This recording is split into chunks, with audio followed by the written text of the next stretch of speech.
And we are live. Just doing a quick Q&A for beginners and intermediate questions I saw for today. So let's jump straight into it. If you have any questions, you can leave them in the chat if you catch the live stream, or you can leave them in the comments below and I can get to them and I'll answer them and do the best I can with them. So the first question. So, how much weight should I gain per week or per month in this situation? Been training for 8 years, recently cut down from 69 kilograms, but still feel kind of fat. You are 5 feet 8 inches, and you don't have much muscle, but you want to bulk for at least 6 months. You ran BBB. This is a 531 variation beefcake for 3 cycles twice. That lasted 1 to 2 years, and you've been gaining zero point 0.5 kilograms per week, and you think that's too much, and by 9 to 12 weeks, you became fat at 78 kilograms. You still feel kind of fat at 69 kilograms, but you're at a 200 kilogram deadlift, 140 kilogram squat, 105 kilogram bench. You want to cut down to 65 and see definition. You are worried that if you aim less than 0.5 kilograms per week of bulking, you won't recover. You only need to eat 2350 calories as prescribed. Honestly, 1 pound per body weight at your current height and at your current weight is pretty average progress. And to mess with that, I mean, you can try to aim to be less aggressive, if that's even a word to describe your situation, by half a pound a week, but you would just need to eat a little bit less. I'm slightly heavier than you. I'm around 77 kilograms, same height, and I wouldn't. I just love the way I look. I mean, you may feel kind of fat, but I guess it just depends on our individual goals and how we recomp our body. As for you, I think that yeah, either 0.25 kilograms per week or zero point 0.5 should be your goal for the next 6 months. As for dealing with feeling fat, are you trying to gain strength? You need to gain weight, and this is the most optimal way. Or if you're more focused on physique, you should not have strength as such a high priority and maybe focus more on that. Maybe it's something not related to programming that you might want to look into, because just reading your question, it seems like you're very focused on how fat you are, but you are also talking about running strength programs, getting your numbers higher, seeing definition. So I think you need to make up your mind on what you want to do.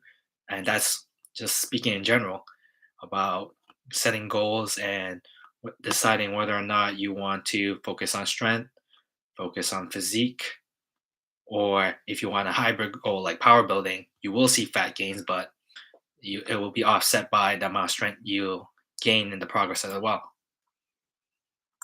Okay, the second question from a beginner. How do I gauge when to start and finish my bulks and cuts? I was planning to on going off body fat percentage and to cut to 10% over the next 12 to 18 weeks and use that to determine my deficit, start, and end point. But your only way of measuring body fat is weighing scales by now, and now you know body fat measurements from scales are widely inaccurate. As a beginner, I would just say focus on the weight on the scale, and like you said, have a number that's realistic, and at a specific point, you said 12 to 18 weeks, and then use the start and end point. And then you can check yourself every week or every 2 weeks to make sure you are on trend to hit that goal. You're on the mark, because you don't want to surprise yourself three-fourths of the way and you're not on track. You're either undershooting or overshooting. That's just not the way to go. You should have tracking points along the way so that you know when to stop cutting or start bulking. And this goes off to counting your calories diligently, knowing what you're putting in, the amount of calories you're either in surplus or on a deficit. That will matter as well. So, just to summarize your question, it really doesn't matter about all these different specific weighing scales. If you're a beginner, just it's all about it's kind of an art of either guess I would say guesstimating, estimating, and just going by that. If you really want a specific number, then that would be a different question, and you would probably have more experience because you would have already went through however many weeks to get to your certain point, and now you want to be more specific. You want to be more advanced, and you would seek out the information and the tools that you need to get to that point.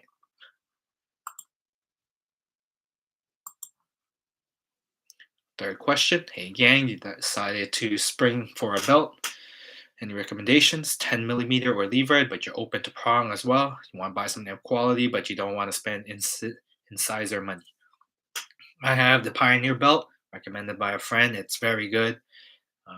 The holes are forgot how close they are, but I think they're like a half an inch or like a quarter inch, one of those two numbers. So with every one of those fraction of inches, every fraction of inch, it matters because if you changing get bloated, you're on a cut, you want to still be able to wear the belt rather than spend another $100 on a new belt of a different size. So that's why I chose Pioneer.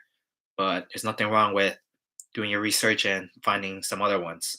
I think I was on the market looking. I was about to get something from Rogue, or I was going to get something from Super Training, but my friend came in clutch, recommended Pioneer, and the rest was history after that.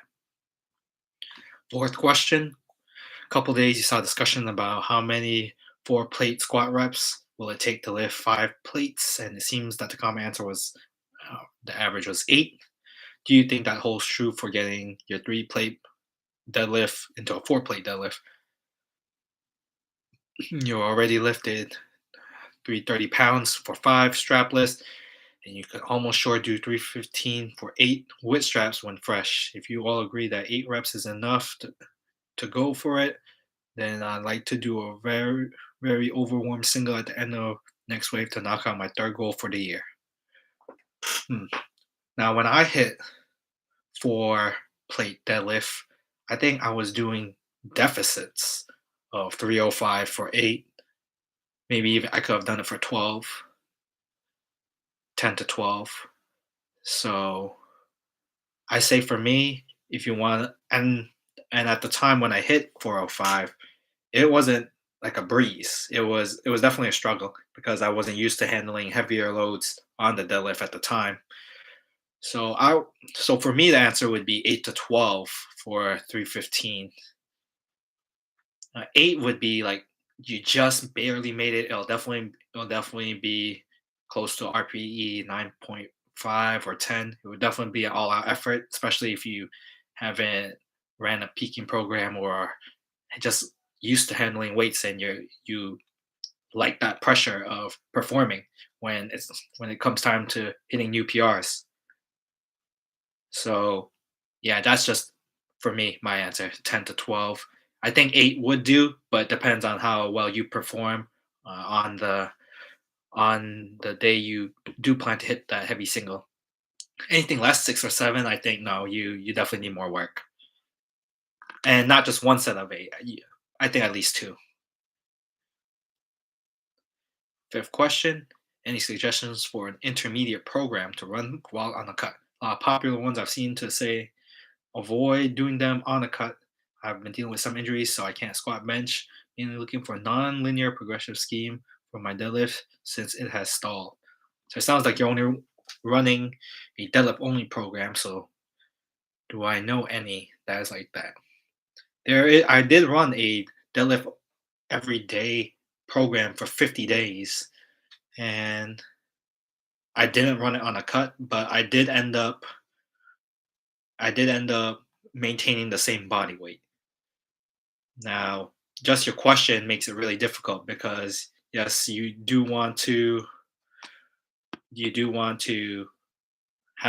a goal of wanting to lose some body weight, but at the same time, you want to improve your deadlift using a nonlinear progressive scheme, and it's going to be real difficult, especially you're dealing with injuries now.